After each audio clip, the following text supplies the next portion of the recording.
Okay, so this is a simple code where we are opening the serial port, and then we are just trying to write something out the serial port continuously. So when we try to execute this, okay, we see that we see a device permission device error which can be cleared, and we have a separate video which we have discussed about it.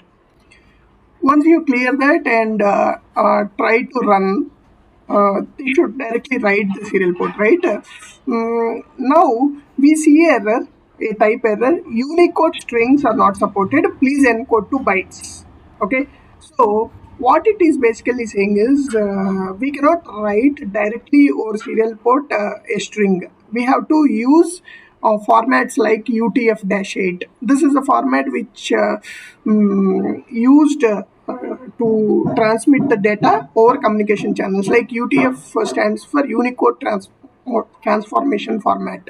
So what it does is each character it converts into a byte and then does transmit over the serial port. So for this, what we have to do is str.encode